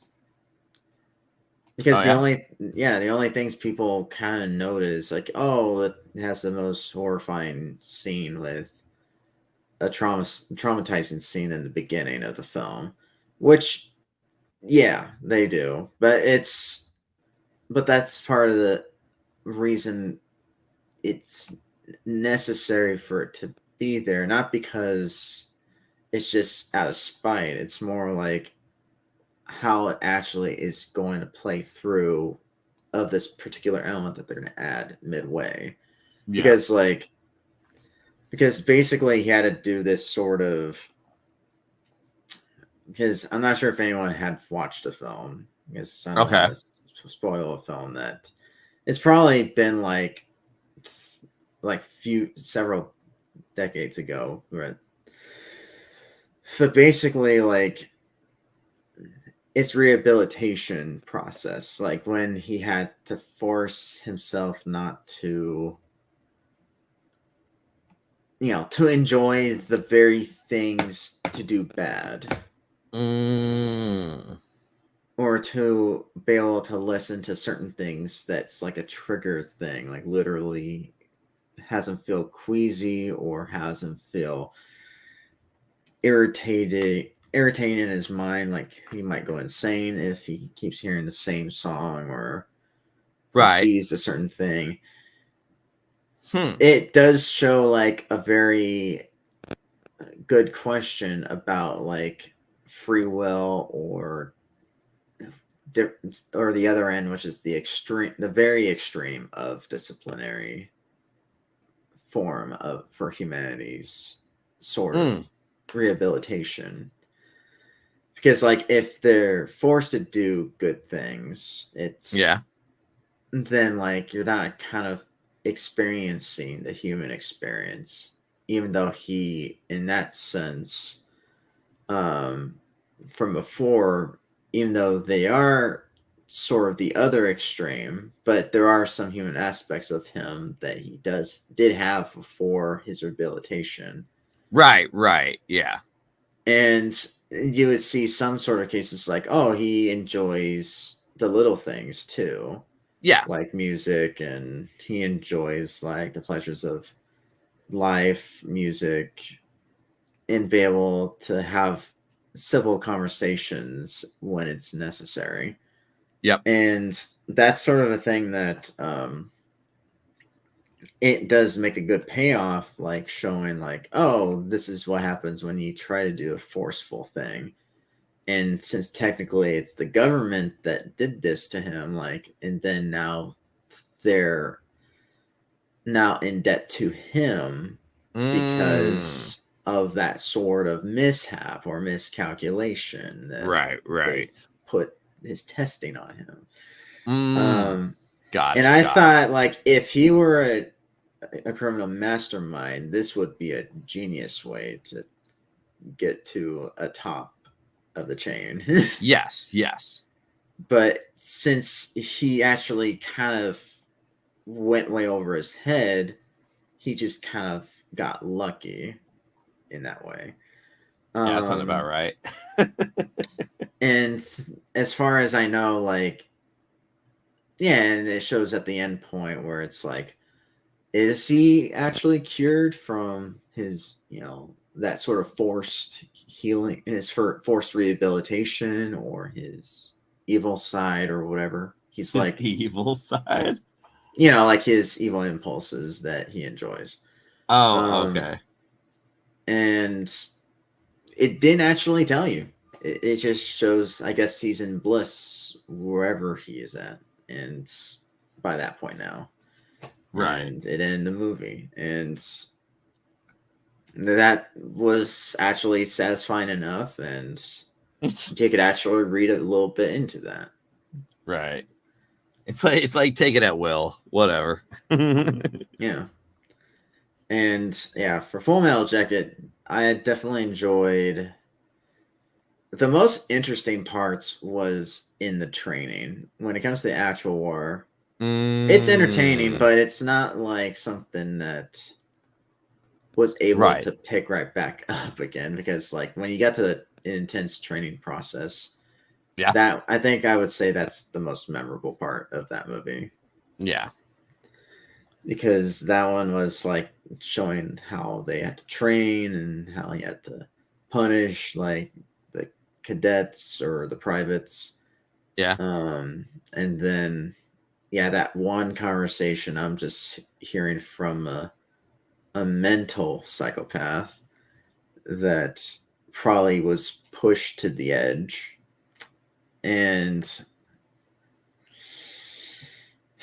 that one definitely got a little bit intense there. Especially, but other than that, like, it's, as far as I know, watching it through, it actually worked well enough for its purpose, because it actually kind of gave an interesting leverage of what cost to how to dehumanize yourself in training, compared to like, oh, this is you here and then this is what you is now, when you're fully developed or trained when you actually go to war. And are you going to be a trained killer or not? And it shows a duality of you're a born killer, but you have a peace sign on your like button on your helmet. Yeah.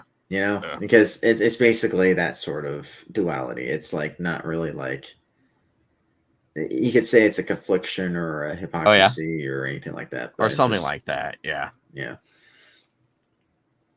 Quentin went, ahoy, he says. How you doing, Quentin? Highs. What's going on with you? We're talking about Kubrick and David Flinch. Yeah, David Lynch, Stanley Kubrick, and previously we were talking about the Avatar films with James Cameron and other films. With all their films, they're great. Right now, I'm working on a tune version of Dark Magician. So for that one, since we already finished off Dark Magician Girl. So what's going on with you, Quentin? We're probably ending the stream like around in 5 minutes, because I don't know how long Pops will allow it. You're having a spicy soup. How spicy? What's the Scoville? What's the Scoville rating on that spicy soup? What do you put in that soup, Quentin? What do you do?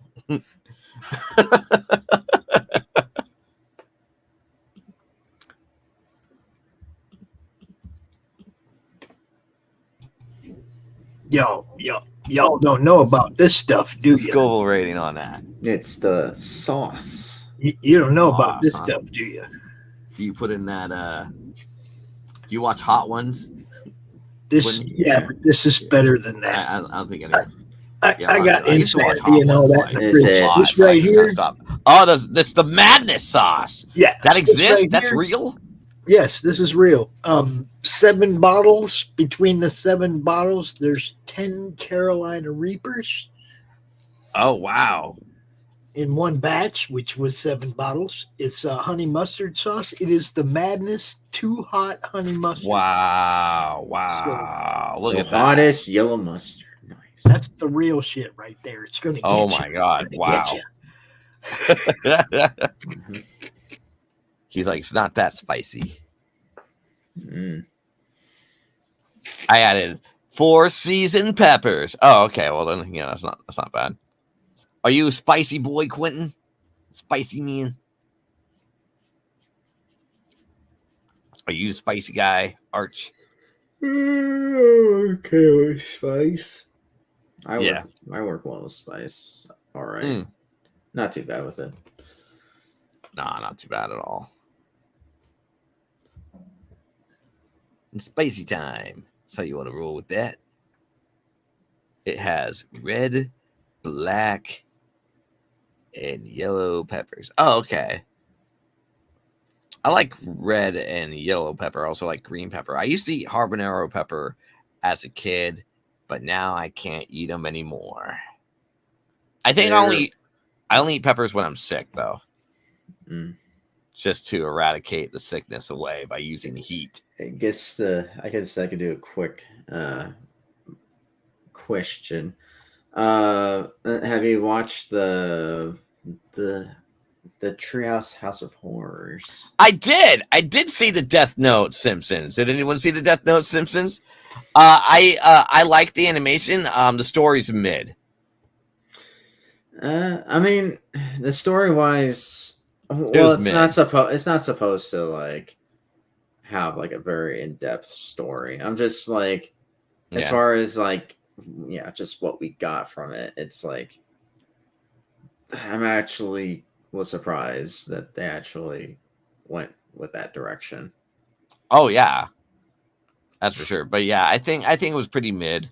I think the animation was pretty good, but it was pretty mid than anything else. It's like, whatever. Well, yeah, I'm just saying, like in standard, because I know it's not from an anime studio. No, it isn't from an anime studio. Oh, it's the same people that did the animated Death Note. It's the same studio house. Oh, that's why.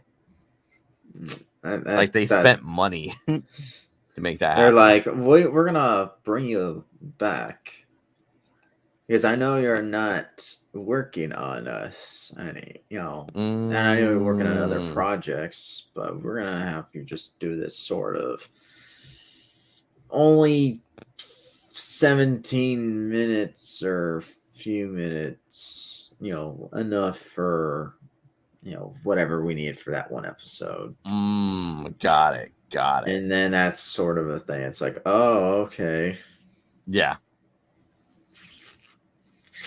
Yeah, either way, I thought it was surprising. Just if it was like, I was gonna say, like, if it was actually from a different studio, then I'm just like, and it's not like the original, then I'd be impressed. Like, oh, cool, and you could actually have people work on projects like this now. Oh yeah. But if it's from the same old version, then I'm like, okay, I guess that works too. Yeah. No, it definitely works. Curious of how Quentin's like, I just burped. All right, so it seems like we're going to be ending this stream here and stuff like that because we got some other shows coming up, but we'll be back around 4 today as usual in our longer stream time and stuff like that to make that work out. So thanks everyone, including the Madness Network, for hosting us again on the 6th episode of the Hyde Hermit Studio art stream, and thank you for Arch Messenger here. Arch, if you want, you can